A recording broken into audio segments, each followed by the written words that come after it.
Hi, I'm Rachel McLeod. I'm a licensed clinical social worker, mental health therapist, and emotional wellness coach. And today I am talking about a really important to me topic. It's important to everyone topic, but I love this one.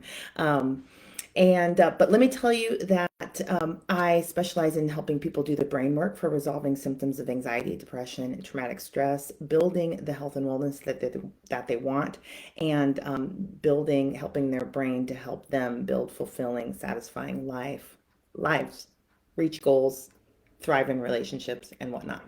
I really want to see what the brain is doing there. Why is it not doing this? Why is it doing this? Why, okay, it can do the thriving over here, but not over here. Wonder why.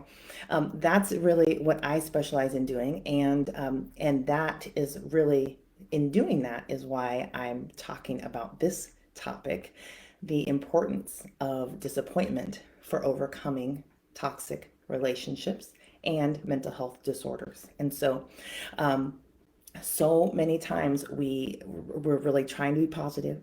We're trying to think right, and we're trying to do all that stuff. And I love that. And there's a brain function process for overcoming these things. And if you're not overcoming toxic relationships and mental illness, it's because your brain can't help you do that.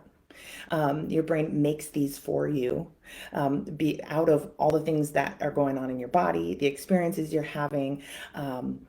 So many things, and your brain has to take all that information and reorganize and read it and then respond. And we're designed to be able to do this and do this well. So when we stay stuck in looping patterns, toxic relationships, if we're unsatisfied and our brain is not helping us overcome that, there is a problem in the process. And so that's really what I want to talk about today with this one issue, disappointment. And I want to also say that I want to go back here and say we are self-organizing systems. And so that's our design, and we're set up to do that so that we will grow, so that we can navigate life well, so that we can adapt to our environment, our circumstances, and thrive. This is part of the DNA package. This is part of how we've evolved. This is why we've evolved, and it's a really important process, and it can get stuck. And that's why you're like, why am I still doing this? Right? Well, it's because this process isn't working right in your brain. And there's reasons for that. I have tons of videos on that. So I'm not going to get into that specific thing today. I will hover over it though. But I really want to talk about this. And so it's really important that you understand that your brain is reading all the information moving through you to make sure that it's responding accurately, to make sure that, oh, hey, what, we need something we've never had before. We're going to have to rebuild, we're going to have to build that new, something we haven't had. Let's go find it. Let's build it. Your brain is doing that because its job is to help you thrive. That's the design. So if you're not thriving in any area of your life, you might start looking for this emotion, disappointment. And so disappointment is really, really, really important. It is so important for us to be able to use this energy well. And I want you to think about emotions as reports. They're reports your body is sending from the outside world, from the inner world, to your brain. And your brain's designed to read all of that stuff and to adapt. But if your brain can't read these reports, it can't get the information and it won't adapt, and you will see yourself live as if you don't know that you're disappointed in this case. Whatever the report is, there are many reports people's body systems aren't able to translate or use. But we're talking about disappointment, so I'm going to use that one here. And so I want you to also understand some principles that are out there that I think really well fit this brain function model is that all things serve. Um, that is absolutely true for the brain. It does not care about if it's positive or negative. It's painful, pleasurable. That's not really what it's looking for. It wants to be, it doesn't care. Our pain neurons care. Our nervous system cares a lot if it's pain and pleasure, but our brain's ability to process doesn't really. That it doesn't care. All things are important to it. So it doesn't just want the positive reports. It also wants to read the negative reports, the painful reports. It's like, what is going on down there? What's going on out there? It uses the system to understand so that it can make accurate things for for you. And so please understand that from your brain's perspective. It does not want you to not bring the disappointment. If there is disappointment running through your system, it wants to get a hold of it. As a matter of fact, your brain probably is doing some things to try to grab a hold of it. Like you might be having dreams about disappointment. You might be having, you might be making sounds that you're not aware of as disappointment. You might have repetitive conversations and you're just talking about your disappointments, but you don't know that you are disappointed. And you're not allowed to say that you're disappointed, or you're not allowed to acknowledge this.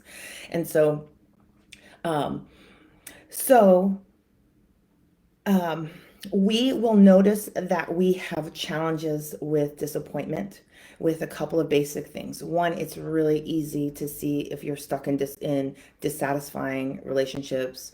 You're not happy there. If you're not happy, if you're just stuck in something dissatisfying at work, in your job, with your business, there is disappointment there that is not processing likely.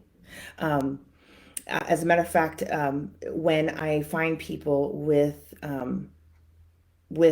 stuck in toxic relationships and in toxic dynamics, there are two emotions that they're not processing, and one of them is disappointment. And so we have to get that one up and running, and their system. I need their system. They need their system, but therapeutically I need to be able to check this off and know that they're going to resolve this, and they do. Is their system utilizing this well? Is it going through checkpoints? Are we seeing end products? There's some end products we will see with when disappointment is being processed well. So I'm gonna outline that as well. Um, and then the brain automatically has information to say, whoa, we don't like this. Yeah, we don't like this. Hello. I've been trying to tell you that. Yeah, I understand that you've been trying to say that, but if it can't get the report from the body, that's who it's listening to. It's not listening to the mental chatter up here. We're not satisfied. We don't like this. Blah, blah, blah. No, we need to get the information from the body that says we're disappointed up to the top, and the mind as well. So they'll go together in this process. But this is really fascinating. I'm gonna because I'm gonna talk about. I want to say everything out of order right now. Just in nerd land over here. Okay. Another sign that we are not running disappointment well is if we cannot allow others to be disappointed with us. Oh, I had this bad. I was like phobic. Like, do not, my mother, say, I'm disappointed with you. Mental, emotional fireworks, dissociation, freezing, fainting, fawning, off, go. And system try to figure out which one to do first. It would disrupt me so intensely. Um, and I hear this a lot from other people. Like, I need them not to be disappointed with me. Like, people will do whatever they can do to not be disappointed, not have that person disappointed. So this is a perfect match for toxic relationships, highly narcissistic people, because all they have to do is express disappointment, and it will send you into fawning mode, people pleasing, things like that.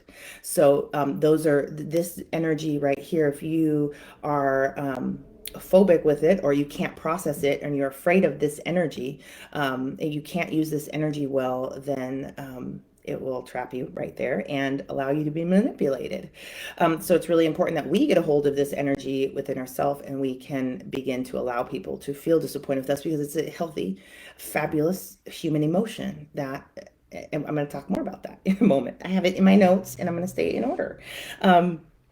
Another sign that we are not utilizing disappointment energy well is if we are not allowed to be aware of our own disappointments. This is also something I experienced. You were never, love is, I'm not disappointed in you, right? That was the equation. No, that is not the equation. And it's so you just learn to not be disappointed. You can do all the things but that emotion, and we're good.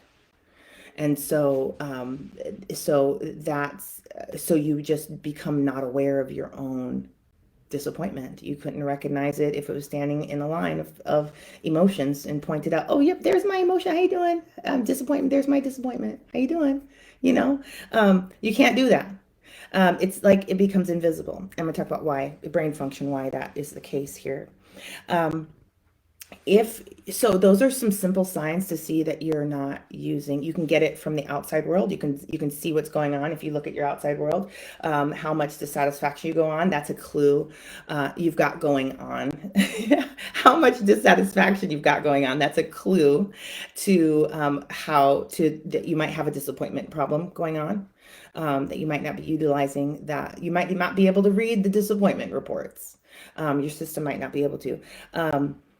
If you can't allow someone else to be disappointed with you, or you are not allowed to be disappointed in anyone or anything, those are signs that this is not functioning properly.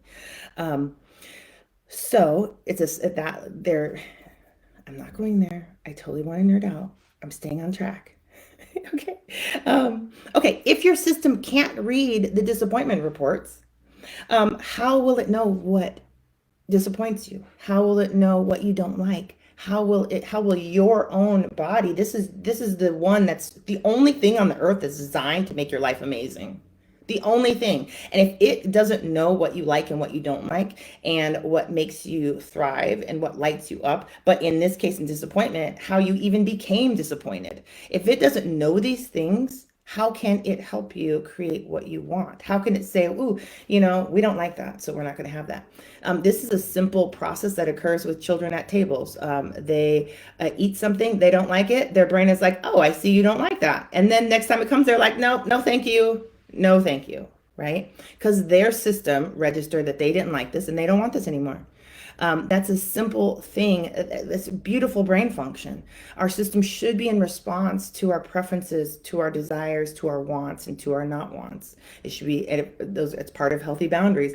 Those boundaries are supposed to help us bring in more of what we want and keep out what we don't want. In this case, if it can't read what we don't like, how is your system going to form the boundaries of keeping out what you don't want? And you'll see that it won't. You will actually not have the ability to keep out what you don't want. You're not in response to that. And so all this stuff you don't want is coming in because your system's not doing the work it could do. And this is not a you problem. I don't want you to go make some boundaries. I want your system to make these boundaries for you. That's what your system is supposed to be doing, right? A lot of us are so frustrated with boundaries. We're like, what are they even talking about? And this and that and the other. But you know what? Let's back up a moment here and let's get that disappointment running. And you're going to watch yourself set some boundaries very naturally and easily, as your system has been designed to do. And it's not effort. It might feel a little shaky and fearful, but it's your system's like, oh no, this is what you do here. And that inner guidance is going to show up for you to keep away what you don't want and to bring in more of what you do want. And your relationships depend on your ability to do this. Healthy partners want this from you. They want you to keep making the relationship bring in more of the good and keeping out the stuff you don't want, so that it's like that. This disappointment is like those little bumpers in the bowling, it helps make sure that you can bowl, right? And you can at least knock some pins down to have success. And if you can hear your disappointment, other people can come along, and you guys can play bowling, and they can win some things, right? We're setting other people up for success if we can stay in connection and a response to our disappointment.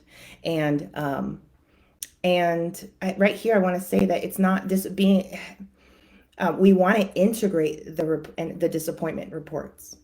We want to integrate them. We don't want to lash out with them. We don't want to explode with disappointment. We don't want to punish other people. We don't want to be a passive aggressive, or manipulative with this disappointment energy. That would be also another sign that we're not utilizing the information properly. We're actually supposed to run the stuff through the whole parts of our brain, which is strategies, values, morals, what you're learning about yourself, seeing things from other perspectives. All that disappointment would run through that and would come out in a very beautiful, healthy, balanced way that would be constructive in your world and in your relationships.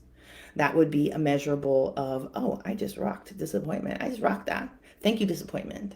We just did a great job with each other.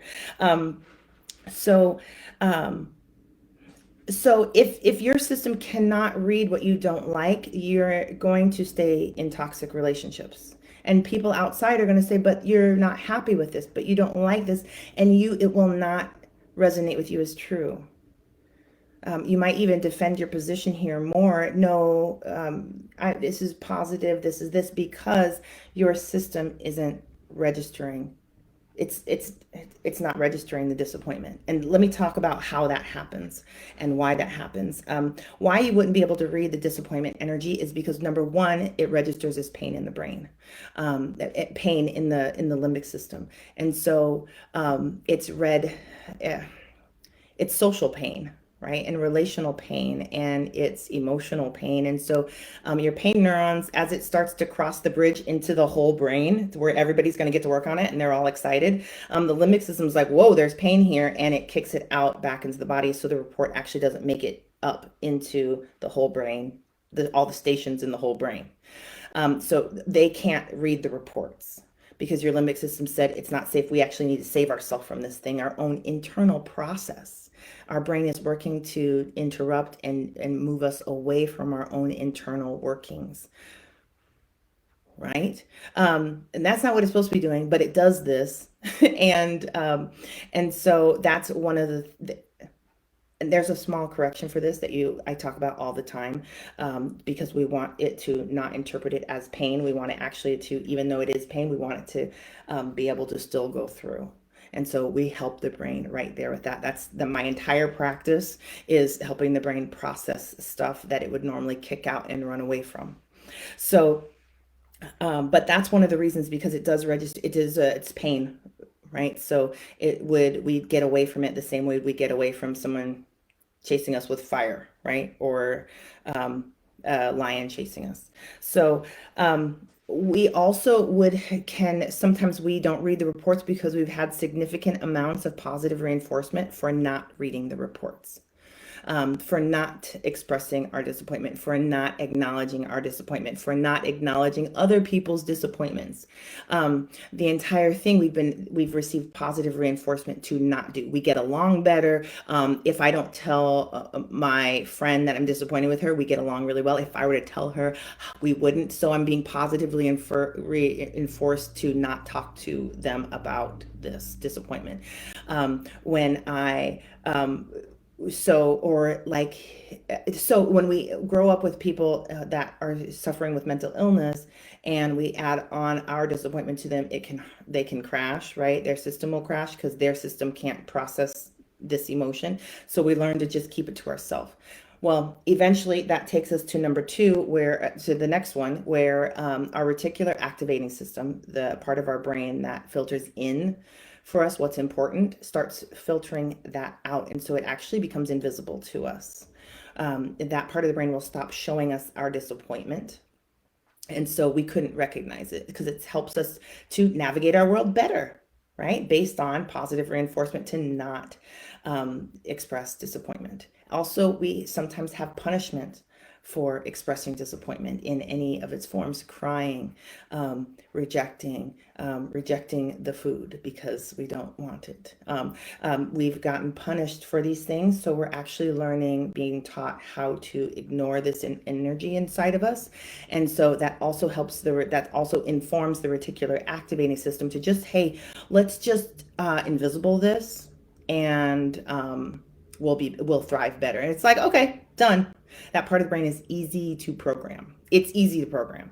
And so these situations really help us to filter it out. We won't even see it. Other people, sometimes I'm talking with people and I say, it sounds like from what you're sharing that you're feeling really disappointed. And they'll be like, it is obvious they're disappointed, right? And they're like, but they can find it. And then once we grab it, we're going to make sure it gets processed. And so just tuning back into it, being sensitive to it again, looking for it, right? Just even that tells your reticular activating system, hey, I'd like to find that again now, because we're going to work with it. We're going to integrate this stuff. We're not going to leave it on the shelf, buried in the back, causing me untold health problems and relationship problems and life satisfaction problems. We're bringing this up, and I'm ready to see it now. And so that'll start bringing that part of your brain will start bringing that in for processing. Do not bring it into your advice. This is I'm making recommendations here that at your own will, and taking responsibility for your full mental and emotional well-being. I would not open that up until you knew you could process it. Because if you bring it up and your processor is going to keep rejecting it, you're just going to be full of pain. And so I have people keep that stuff down until we're ready to go, which is pretty quickly. I need to make sure we have an intervention that helps their brain, their limbic system, that talks. It's like their limbic system is like, I hear you and I am responsive to you. That intervention. Once we've got that moving and we know we can manually operate their processor, instead of the limbic system rejecting, like it'll bring it in and allow it through. Once we know we can make that manual switch, then we'll start running the disappointment and make sure it gets processed this time. So let me see. Another way that you don't process and this one's a little sneakier. This is for people with complex PTSD, but they have complex PTSD because their parents were traumatized, but they weren't really traumatized. Maybe their parents were healing and recovering and they were making it better for the kids, but they still had an active disorder. Then if the parents can't run the disappointment energy, and the parents dismiss it and ignore it, deny it, and it's invisible to them, they will have other ways. They will have strategies of working with disappointment that you would learn. And so you would learn to put it to the side. You'd learn to this and that and this, that, because you were watching your parents. And also your parents would have shared their beliefs with you on the topic as well. So sometimes you don't have, just because you were taught to not see it. So it's a little different than positive. It's a little different than any of the other ones. So let's see. That's the how-tos and the why-fors here. And that's why this is really an important energy. And so when this gets integrated, people have access, like their brain will automatically start to make right that person's life, because it will automatically start moving to keep out what we don't like and bring in what we do like.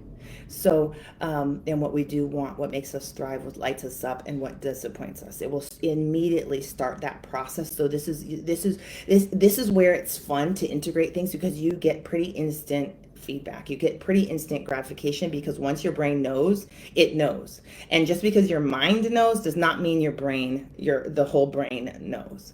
And so we really want the mind body system to go through the process of your inner workings to really get on the same page with the information. The body needs the information, needs the programming, right? So all this stuff goes in, they work on it, and then they send back updated information to the body and to the subconscious mind. We need that. That's what we need. And there's no way to just the mind to control that and say, hey, that doesn't, just because your mind knows does not mean you have the subconscious programming nor the body alignment to do new things. But once that information gets fully integrated and they start sending information back to the body and the subconscious mind, there will be natural shifts. You will naturally walk through your life with more boundaries. You will express more boundaries. You will have new thoughts, new epiphanies, new insights, and all of that. If that's getting processed too, now we're really got a nice looping, healing loop going on here. And this is what we want, and it will start encompassing all areas of your life. And you'll take that loop and you'll go into your relationships and work and your inner world, and there will be shifts. And now we've got some real self-reorganization. We've got more adaptability. We're thriving better. We're pushing out what we don't want, pulling back in what we do want. This is what our system needs to be able to do. And it's natural when this process completes. So what I have people do is Um, I tell them this. This is what I tell them. I say, be disappointed well, which means we're practicing successfully processing disappointment. That's what we're doing. We're not running around telling everybody how disappointed we are. We're not throwing disappointment parties just on the house. We will throw disappointment parties, absolutely. We're going to set up practice situations where we are throwing a disappointment party and processing it at the same time. Just because you're throwing the party talking about disappointment does not mean you're processing it. That means your mouth gets to play with it and your mind gets to play with it, but that does not mean that you're getting it through the neural pathways to your whole brain is involved with the disappointment party. And we want everybody on it because we need to have everybody reading the disappointment reports, right? And so that's really, really important. And so the next thing I have people do is once they're having success with this loop, I want them to really learn what their brain does with disappointment energy. With this disappointment emotion, like what does your brain do with it? What does your brain make with it? This is how we then look and see, because your brain will tell you and you'll watch, oh well, since I processed this disappointment, I actually said no here and here and here. Oh, it's making healthy boundaries for me. And different people will notice different things occurring, and it's helpful to do that because you're reinforcing that, and also you're building a new relationship with disappointment. And you're like, oh, disappointment becomes healthy boundaries. Oh, that makes me less afraid of. Before we think that disappointment equals we're having a pity party, people don't like us, blah, blah, blah, blah, blah. Right? And so we've got negative and wrong associations with disappointment. So it makes us more not want to do disappointment. But when we have the experience of seeing disappointment become healthy boundaries and thriving in relationships and emotional growth and wellness, and that people actually respond well to our accurate use of disappointment, it builds our confidence with disappointment. It builds our relationship with it. When disappointment starts moving through our system, we're like, oh, hey, disappointment, how you doing? Instead of, here comes disappointment, what are you doing, right? We don't want to be afraid of our own inner workings, right? So we want to be comfortable. We want to step into leadership with them. We want to say, oh, disappointment, you're here. Oh, I know the brain registers you as brain here. Let me go hold the door open for you to make sure you get in. Here comes disappointment, right? Because you need what disappointment is about, the reports that disappointment is about to bring for you. And and that really restores so much confidence as you're in your inner world, and you know what to do with this energy, these emotions. What happens is people make peace with disappointment, and that includes making peace with other people's disappointment, and then they'll move to a place where they start honoring disappointment. This is different because if before, when somebody else would feel a disappointment, we'd rush in, no, no, no, no, no, don't feel disappointed. We'd distract them, we'd soothe them, we'd interrupt the process, we'd do all the things, or we'd flee, we'd run away. Oh, they're disappointed, I gotta go, bye. No, we don't need to. When we're honoring it, we're just like, we can hold space for it. We can sit with it. We can honor it. Like their system is giving them a report. They need that report because we honor our own disappointment. Then it naturally shows up in the world. And now we're not doing weird things like fight, flight, freeze, faint, or fawning with other people's disappointment energy. We can hold space with it. And this is an interesting thing to do with abusive people, is to have them throw their disappointment at you. And it used to be like, activating. And now I got to do all the things to stay in the good graces. And now you're like, okay, I can see you're disappointed. And you're staying grounded and centered and connected to yourself. And that is very like disrupting to them. And now they get to sit with their own, wait, hold up. I just tried to manipulate them into doing the things I want, and it didn't work. Now they will either throw a fit. Well, usually people do.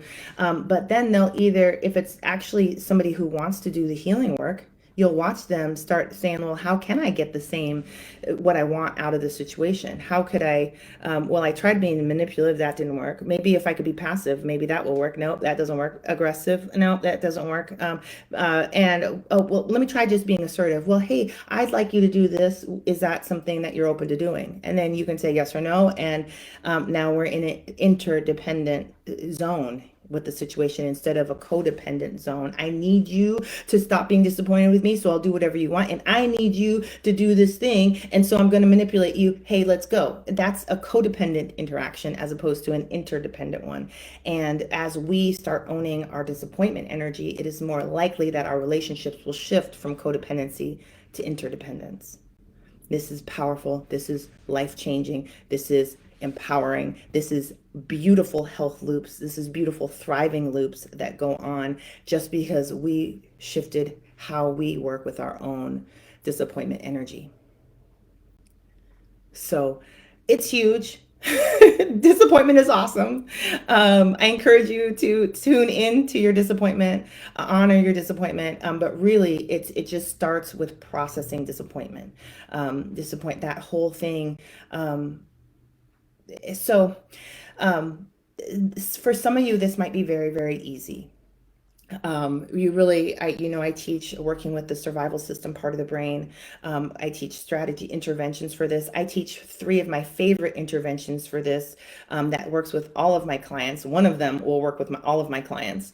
And I start them with these videos. And I've made those videos free and available to anybody who wants to grab them and try them out. I want people to work with their brains well. Try these interventions, see what happens. And so you can, on my website, and I've added the links here, you can register for that course. You can trial these interventions. You can see how, if your brain, if it shifts you into processing mode instead of survival mode, with some of these challenging emotions, fear, grief, sadness, anxiety, depression, traumatic stress, all of the symptoms. I use it for all of these three things, and really just play with disappointment using these interventions. Trial it out. Um, a lot of times, the situation has become more complex than just use an intervention. While that can make things better, we really want to get to the root issues and resolve the root issues, which then help us to more powerfully and more deeply untangle the complex issues that surround being able to use disappointment well, that energy well. And so that process I have outlined in my 8-week program, Inner World Transformation, that is also available to anybody on my website.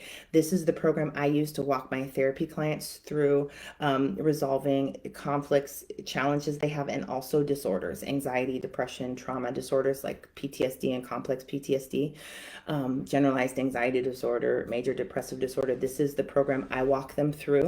It's the backbone. Our brain, the exercise is in there, and it teaches you how to work with your brain to customize these exercises to you so that you're resolving your specific issues and you're getting to your specific roots because they are different in everybody. So, so, um, so Inner World Transformation is available there. That is an in-depth process. It is powerful, and people really can transform. It's designed to help people resolve their disorder in 2 to 6 months. So it is, yeah, it's just really powerful. It works specifically, and really deeply. It's very specialized to the person, even though it provides the structure, but inside the structure is all this place for your brain to talk about its issues, with disappointment, with fear, with toxic relationships, with anxiety, whatever's going on. So that's available there. If you have questions about that program, if it would be right for you, shoot me an email. You'll find that in the program. The details, but those three interventions are my favorite. Hira asked me to talk about those techniques. I actually need to go, so my time is up. So I won't be able to do that here in this one. I've written articles about this in my blog, about interventions. I have videos about this, and it would be worthwhile just to jump on, enroll in that free program, and you'll have all the answers you need there. And I walk you through whether, if you want to do a more in-depth process with me, that I've in that program, it kind of rolls you over seamlessly into inner world transformation if you choose. So that's available there. Let me see. Here it says, I hope I'm saying your name right. I may not be. My apologies. It's a beautiful name over here. I love that disappointment becomes healthy boundaries. It really does. Try it out. Learn for yourself, right? I am one of those people, we'll see. They told me, try this intervention, it'll switch your rights and your lefts, right? I used to say left for my right and right for my left, and we'll see. And so I did it, and it switched. It's held for 10 years. It's only come out of it 3 times in those 10 years. I just did the intervention again. 10 years I've had. So I'm like, this is a real thing. So that skepticism is really great here, because we want you, I want you to know what your brain is doing. This will be recorded. And I think those are the end of the comments. Wonderful connecting with you all. I hope you look at your disappointment energy much differently, and see it as a stairway to more wellness, as opposed to something problematic and dangerous in your life. So be well. Take care. Bye.